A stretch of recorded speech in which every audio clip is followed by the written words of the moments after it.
أعوذ بالله من الشيطان الرجيم بسم الله الرحمن الرحيم إن هذا القرآن يهدي للتي هي أقوم وقال النبي صلى الله تبارك وتعالى عليه وسلم بدأ الإسلام غريبا وسيعود كما بدأ فطوبى للغرباء او کما قال صلی اللہ علیہ وسلم۔ اسٹیج پر موجود علاقہ برار کے موقر و معزز حضرات اکابر علماء اکرام، مفتیان اعظام، معزز سامعین اور پردے کی آڑ میں بیٹھ کر سننے والی ملت اسلامیہ کی غیرت مند مائیں بہنیں، وقت زیادہ ہو رہا ہے، میں دو باتیں آپ کے سامنے رکھنا چاہتا ہوں۔ یہ قرآن کریم کی محفل ہے، الحمدللہ 11 طلبہ کرام نے حفظ قرآن کریم کی سعادت حاصل کی ہے۔ اللہ تبارک و تعالی ان کے اور ان کے والدین کے لیے مبارک کرے، اپنی بارگاہ میں منظور و مقبول فرمائیں۔ اور اس کے پیچھے ان کے اساتذہ کی محنت اور ان اساتذہ کے اوپر مجلس منتظمہ اور ان تمام کے اوپر علاقہ برار کی شہر پوست کی معزز شخصیت رفیق گرامی حضرت مولانا سید یونس صاحب بخاری اشاعتی دامت برکاتہم العالیہ کی محنت، آپ کی جہد مسلسل، آپ کی تھکن، آپ کا ان کے لیے دوڑنا اور نہ تھکا دینے والی محنت کرنا، اور اللہ نے فرمایا ان اللہ لا یضیع اجر المحسنین، اللہ کام کرنے والوں کی محنت کو، اجر کو ضائع نہیں کرتا۔ اس لیے میں کہتا ہوں بلندیوں پر دیکھ کر حیران ہے بہت لوگ، مجھے اونچائیوں پر دیکھ کر حیران ہے بہت لوگ، لیکن کسی نے میرے پاؤں کے چھالے نہیں دیکھے۔ یہ بلند مقام اور یہ ثمرآور نتائج یوں ہی نہیں آتے، اس کے پیچھے نسلیں کھپ جاتی، تب جا کر اللہ ایسے اشخاص کو پیدا کرتا ہے۔ اس لیے کہ انقلابی شخصیتیں قربانی، ریاضت اور مجاہدے کی کوکھ سے جنم لیتی ہیں، یہ تعایش کے نقشوں میں نہیں پالے جاتے۔ بہت آسان ہے ایئر کنڈیشن کمروں میں بیٹھ کر خندق کی فضیلت کو بیان کرنا، بہت آسان ہے مرغے مسلم کھا کر روزے کے فضائل بیان کرنا، بہت آسان ہے اپنوں میں رہ کر نبی اکرم صلی اللہ علیہ وسلم کے مدینہ اور مکہ سے دور جانے کو بیان کرنا۔ ہم کو تو دعوت میں پہلا سبق یہی سکھایا گیا، خود جان لگاؤ، خود مال لگاؤ، تب جا کر اللہ ایسے نتائج کو ظاہر فرماتا ہے۔ میرے بھائیوں، جب مجھ سے پہلے اکابر علماء بات کر رہے تھے تو ایسا لگ رہا تھا بولنے کی ضرورت نہیں، مفتی انعام اللہ صاحب نے، میں انہی کے بعد سے اپنی بات کو آگے بڑھاتا ہوں، جب انہوں نے کہا کہ دنیا میں 104 کتابیں نازل کی گئی، 4 بڑی کتابیں مشہور پیغمبروں پر، تورات حضرت موسیٰ علیہ السلام پر، انجیل حضرت عیسیٰ علیہ السلام پر، زبور حضرت داؤد علیہ السلام پر، قرآن کریم جناب محمد رسول اللہ صلی اللہ علیہ وسلم کی ذات گرامی پر نازل کی گئی، لیکن میں یہاں بیٹھ کر ان اکابر علماء کے سامنے یہ بات کہنا چاہتا ہوں، جتنی کتابیں دنیا میں آئیں ہر ایک کے ساتھ اللہ نے نبی بھیجا ہے، گویا کتاب اور نبی لازم ملزوم تھی، کوئی کتاب بغیر نبی کے نہیں۔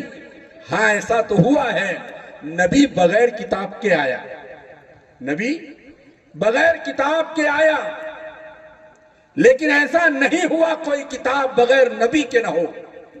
اس سے یہ پتہ چلتا ہے دنیا میں جو بھی کتاب اگر آپ کو پڑھنی ہے آپ کو استاد کے سامنے بیٹھنا پڑے گا۔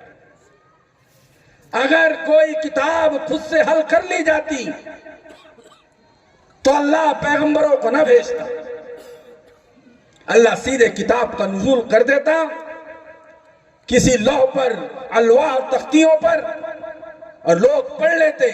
کہا نہیں، کتاب کو سمجھانے کے لیے استاد ضروری ہے، اور یہ استاد شاگرد کا سلسلہ، یہ پیر مرید کا سلسلہ، یہ بڑے چھوٹے کا سلسلہ، اور ایک دوسرے کی صحبت اختیار کرنا، ان کی معیت اور رفاقت کو اختیار کرنا، یہی اصل مسنون طریقہ ہے، اور یہی اللہ کی سنت ہے دنیا میں کہ اللہ نے اپنے دین کو سینہ بسینہ منتقل کیا ہے اور قیامت تک یہ منتقل ہوتا رہے گا۔ اور جب بھی لوگ استاد کا انکار کریں گے اور کتابیں خود سے حل کریں گے تو نتیجہ کیا ہوگا میرے بھائیوں؟ سوائے فتنے کے، فساد کے اور دین کی اصل صورت کو مسخ کرنے کے، اس کے علاوہ اور کچھ بھی نہیں ہوگا، بلکہ یہاں تک جب لوگ خود سے کتاب حل کریں گے میرے بھائیوں دین کی اصل میں شک میں پڑ جائیں گے۔ اس کی ایک مثال میں آپ کو دیتا ہوں۔ جتنے دنیا میں صحابہ گزرے ہیں، نبی رحمت صلی اللہ علیہ وسلم نے یہ نہیں کہا یہ لو قرآن کی آیت اور آپ پڑھ لو اور یاد کر لو۔ نبی اکرم صلی اللہ علیہ وسلم پر جب قرآن کی آیات یا صورت نازل ہوتی، اللہ کے نبی صحابہ کے سامنے پڑھ کے سناتے۔ صحابہ شاگرد ہیں، اللہ کے نبی استاد ہیں، استاد شاگرد کا رشتہ ہے۔ سوال یہ ہے کیوں ضروری ہے؟ جواب یہ ہے صرف نفس کتاب کافی نہیں ہے، بلکہ معلم کا درد، اس کی کیفیت، اس کی بے قراری، اس کی بے کلی، اس کی بے چینی، اس کی ہمدردی، یہ سب اپنی شاگرد میں منتقل کرنا مقصود ہے۔ اگر آپ مجھے بتائیں وہی ابو بکر صدیق رضی اللہ تعالیٰ عنہ نبی کی صحبت میں بیٹھے ہیں، نبی سے علم بھی لے رہے ہیں، نبی سے درد بھی لے رہے ہیں، وہی عمر فاروق رضی اللہ تعالیٰ عنہ نبی سے علم بھی لے رہے ہیں اور نبی سے نبی کا درد بھی لے رہے ہیں، جب تک ساتھ نہیں بیٹھیں گے میرے بھائیوں کتابوں سے نقش تو آ جائے گا، لائنیں تو یاد ہو جائے گی، لیکن معلم کا جو درد، وہ جو درد من دل لے کے گھومتا ہے وہ منتقل نہیں ہوگا۔ یہی وجہ ہے نبی اکرم صلی اللہ علیہ وسلم نے صحابہ کو اپنی صحبت میں رکھ کر تیار کیا تھا۔ صحابی نہیں بن سکتا جب تک کہ وہ نبی کے صحبت میں نہ رہے، یا ایمان کی حالت میں نبی کی صحبت اختیار نہ کرے، یا ایمان کی حالت میں نبی سے ملاقات نہ کرے۔ یہ صحبت ہی کا اثر ہے۔ ورنہ یاد رکھنا، اگر استاد شاگرد کا سلسلہ دنیا میں مجھے بتائیں کوئی ایسا ہنر ہے جو بغیر استاد کے سیکھا جائے؟ ٹیلر بھی بننا ہو تو ماسٹر کے پاس رہنا پڑتا ہے، میکینک بننا ہو تو گیریج پہ رہنا پڑتا ہے، اس ماحول کو اختیار کرنا پڑتا ہے۔ لیکن دین اتنا یتیم و یسیر ہو گیا کہ اس کے لیے استاد ہی کی ضرورت نہیں، یوٹیوب کھولا، فیس بک کھولا اور اس پر بیٹھے ہوئے دنیا کے یوٹیوبروں کے ذریعے دین حاصل کرنا شروع کر دیا۔ نہ سند کا پتہ، نہ متن کا پتہ، نہ حدیث کا پتہ، نہ محمل حدیث کا پتہ، نہ یہ پتہ کہ نبی اکرم صلی اللہ علیہ وسلم نے یہ حدیث کس پس منظر میں بیان فرمائی تھی۔ یہ نقصان ہوتا ہے۔ میں آپ کو ایک مثال دے کے کہتا ہوں، وہ تو آج کچھ لوگ یوٹیوب پر بیٹھ کر یہ جو دین پھیلانے کا کام کر رہے ہیں، اور جنہوں نے نہ بنیادی علوم سیکھے سوائے اردو تراجم پڑھ کے امت کو درس دینا شروع کر دیا، جس سے گمراہی اور سب سے بڑا نقصان کیا ہوا جانتے ہو؟ امت کا سب سے بڑا نقصان یہ ہوا کہ امت دین کے اصل میں شک کرنے لگ گئی۔ آؤ میں تمہیں ایک روایت سناتا ہوں، سارے علوم بیان کرنے کے بھی نہیں ہوتے، یہ استاد جانتا ہے۔ ہر علم ہر مسئلہ ہر ایک کے سامنے بیان کر دیا جائے یہ ضروری نہیں، ورنہ ہر ایک کا دماغ اور ذہن اس قابل نہیں ہوتا کہ وہ ہر مسئلے کو قبول کر لے۔ جیسے رئیس المحدثین سیدنا ابو ہریرہ رضی اللہ تعالیٰ عنہ کے بارے میں صحیح بخاری میں یہ بات موجود ہے۔ حضرت ابو ہریرہ رضی اللہ تعالیٰ عنہ فرماتے ہیں حفظت من رسول اللہ صلی اللہ علیہ وسلم وعائین، میں نے اللہ کے نبی علیہ السلام سے علم کے 2 برتن حاصل کیے۔ ابو ہریرہ کہتے ہیں فاما احدہما، پہلا ایک برتن، فبثثتہ، میں نے اس کو لوگوں کے سامنے بیان کر دیا۔ وَأَمَّا الْآخَرِ، دوسرے کے بارے میں ابو ہریرہ کہتے ہیں وہ علم کا برتن مجھے نبی اکرم صلی اللہ علیہ وسلم سے میں نے لیا اور محفوظ کیا۔ فَلَوْ بَثَثْتُ قُتِيَ هَذَا الْبُلْعُومِ، ابو ہریرہ کے الفاظ ہیں اگر میں وہ علم کو بھی لوگوں کے سامنے بیان کر دیتا تو لوگ میری یہ گردن کاٹ دیتے۔ وہ علم کیا تھا؟ ابو ہریرہ نے صراحت کے ساتھ نہیں بتایا، حتیٰ کہ ابو ہریرہ دنیا سے چلے گئے۔ پتہ یہ چلتا ہے کہ حضرت ابو ہریرہ رضی اللہ تعالیٰ عنہ جانتے تھے امت کو کتنی بات بتانی ہے اور کتنی نہیں۔ لیکن آج جانتے ہو کیا ہوا؟ کچھ لوگ یوٹیوب پر بیٹھ کر سارے مسائل کو چھیڑنا چاہتے ہیں۔ میں آپ لوگوں سے ایک بات کہنا چاہتا ہوں، ایک مسئلہ چھیڑا جاتا ہے حضرت علی رضی اللہ تعالیٰ عنہ اور حضرت امیر معاویہ رضی اللہ تعالیٰ عنہ۔ ہم یہ چاہتے ہیں کہ امیر معاویہ بھی صحابی، حضرت علی بھی صحابی، مشاجرت صحابہ کو ہمارے علماء دیوبند نے منع فرمایا ہے حرام خاص کے سامنے بیان کرنے سے، اس لیے کہ لوگوں میں صحابہ کے تعلق سے بدگمانیاں پیدا ہو۔ جانتے ہو کیا ہوگا؟ صحابہ سے بدگمان ہو گئے تو نتیجہ یہ نکلے گا قرآن سے بدگمان ہو جاؤ گے، اور قرآن سے بدگمان ہو گئے نبی اکرم سے بدگمان ہو جاؤ گے، نبی اکرم سے بدگمان ہو گئے اللہ کی ذات سے بدگمان ہو جاؤ گے۔ کیوں؟ آؤ تمہیں بتاتا ہوں، بخاری میں ہے، مشکات میں روایت موجود ہے، حضرت نبی کریم صلی اللہ علیہ وسلم نے قرآن نازل ہونے کے بعد قرآن کو چھالوں پہ لکھوایا تھا، ہڈیوں پہ لکھوایا تھا، پتھروں پر لکھوایا تھا، اور آپ نے اس کو 2 مابین الدفتین کلام اللہ، ان 2 پٹھوں کے درمیان میں جمع نہیں کیا تھا، حتیٰ کہ آپ دنیا سے چلے گئے۔ ابو بکر رضی اللہ تعالیٰ عنہ کا دور آیا، ابو بکر صدیق رضی اللہ تعالیٰ عنہ کے بعد عمر فاروق آئے، کہنے لگے حضرت عمر لڑائی بڑی تیز ہو گئی ہے، قرآن کے حافظ شہید ہوتے جا رہے ہیں، کہیں قرآن دنیا سے ختم نہ ہو جائے، قرآن جمع کر دو۔ ابو بکر نے جو جملہ کہا تھا، عمر کیا میں وہ کام کو کیسے کروں جس کو رسول اکرم صلی اللہ علیہ وسلم نے نہیں کیا؟ قرآن نبی نے جمع کر کے نہیں دیا، ہم کیسے جمع کریں؟ ایک لمبا واقعہ ہے، میں آپ کو جو بات بتانا چاہ رہا ہوں، اگر ہم صحابہ کی ذات سے انہی قرآن کے لکھنے والوں میں نام آتا ہے، کاتب وحی امیر معاویہ رضی اللہ تعالیٰ عنہ کا، مجھے بتائیں اگر امیر معاویہ کو حضرت علی کو آمنے سامنے کر کے اگر ہم عام آدمی کے سامنے یہ بات بیان کریں گے تو نتیجہ کیا ہوگا؟ امت صحابہ سے بدگمان ہوگی، اور جب صحابہ سے امت بدگمان ہوں گی تو یہ صحابہ نے ہی قرآن کو جمع کیا۔ اور آپ کو بتاؤ اتنی عجیب بات کہ 7 لہجوں پر قرآن نازل ہوا تھا۔ اللہ حضرت عثمان رضی اللہ تعالیٰ عنہ کے زمانے میں حضرت عثمان نے، ایک لمبا واقعہ ہے میں مختصر کرتے ہوئے کہہ رہا ہوں، حضرت عثمان رضی اللہ تعالیٰ عنہ نے پوری امت کو ایک لہجے پر جمع کر دیا، اور 6 لہجوں کی وجہ سے، کیونکہ جب 7 لہجے نازل ہوئے تو یہ لہجے والے کہنے لگے ہمارا لہجہ حق پر ہے، تمہارا لہجہ غلط، وہ کہنے لگے ہمارا صحیح تمہارا غلط، حتیٰ کہ ایک دوسرے پر قریب ہو گئے کہ کفر کے فتوے دے دیے۔ حضرت عثمان کی خبر پہنچی، حذیفہ ابن یمان رضی اللہ تعالیٰ عنہ آذربائیجان کے محاذ پر تھے، واپس آئے، کہنے لگے ادرک هذه الامہ، عثمان اس امت کو سنبھالو، امت میں اختلاف ہو گیا یہودیوں کی طرح۔ حضرت عثمان نے کہا وہ نسخہ لایا جائے، وہ سارے نسخے جمع کیے گئے 7 لہجوں والے، 6 لہجوں کو ایک طرف کیا، ایک لہجے کو زید بن ثابت سے کہا، ایک جماعت بنائی کہ اگر کوئی آیت میں اختلاف ہو قریش کے لہجے کو لے لینا، قرآن قریش کے لہجے میں نازل ہوا ہے، اور یہی نہیں، اور فرمایا ایک لہجے میں پوری امت کو جمع کر کے امت کو انتشار سے بچانے کے لیے حضرت عثمان غنی رضی اللہ تعالیٰ عنہ نے 7 لہجوں کو جلانے کا حکم دے دیا، ایک لہجے پر پوری امت کو جمع کر دیا۔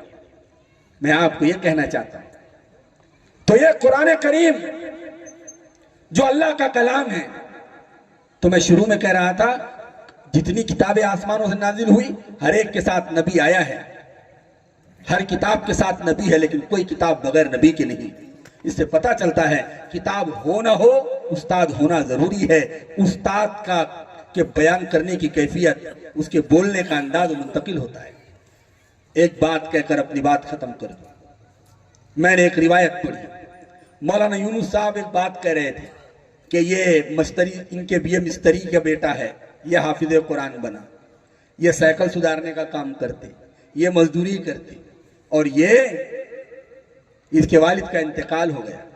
میں نے مسلم شریف کی ایک روایت پڑھی. رئیس المحدثین سیدنا ابو ہریرہ رضی اللہ تعالیٰ عنہ فرماتے ہیں بدا الاسلام غریبا, اسلام کی ابتدا اجنبیت کی حالت میں ہوئی. اگر آپ دیکھیں گے ہرقل کا اور ابو سفیان کا مکالمہ جو صحیح بخاری میں نقل کیا گیا ہے, تو ہرقل نے کہا تھا اس کے ماننے والے کون؟ فرمایا غریب ہے, ضعیف ہے, کمزور ہے. تو ابو ہرقل نے کہا تھا ہر نبی کے پہلے ماننے والے غریب لوگ ہی ہوتے ہیں. تو اس قرآن کے اٹھانے والے بھی غریب کے بچے ہیں.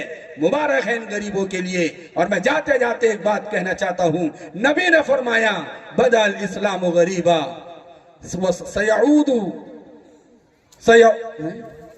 وسيعود غریبا کما بدا, ان قریب وہ اجنبیت کی حالت میں لوٹ جائے گا جیسے کہ وہ ابتدا ہوئی تھی. اور اللہ کے نبی نے کہا فطوبى للغرباء, مبارکبادی ہے ان اجنبیوں کے لیے, ان غریبوں کے لیے, ان کمزور ضعیف لوگوں کے لیے کہ جنہوں نے اللہ کے دین کو پہلے دن بھی اٹھایا تھا اور آج بھی قرآن کا بوجھ یہی بچے, اسی گھرانوں کے بچے اٹھا رہے ہیں. تو میں یہ کہنا چاہتا ہوں, آؤ تمہیں ایک بات بتا کے اپنی بات ختم کر دوں.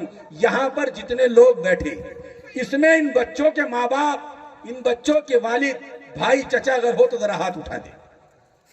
کوئی ہے باپ ہے ان بچوں کے باپ؟ ہاتھ اٹھاؤ, تھوڑا ہاتھ اٹھاؤ, اٹھاؤ ہاتھ اٹھاؤ. 11 حافظ قرآن ہیں. ایک بات سن, میں آپ کو کہتا ہوں کہ نبی اکرم صلی اللہ علیہ وسلم نے ان کے لیے کیا فرمایا, ان کے اساتذہ کے لیے کیا فرمایا, آپ کے لیے کیا فرمایا. اور ہر جگہ ہم اس بات کو کہتے ہیں اور سند متصل کے ساتھ بیان کرتے ہیں کہ میرے بھائیوں, قرآن والے معمولی لوگ نہیں ہیں. ان کا تسلسل آج سے نہیں ہے.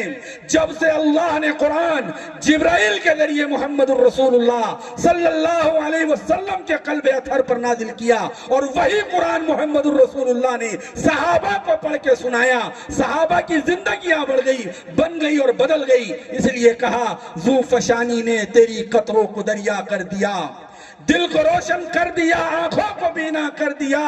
کیا نظر تھی, کیا نظر تھی, خود نہ تھے جو راہ پر اوروں کے رہبر بن گئے.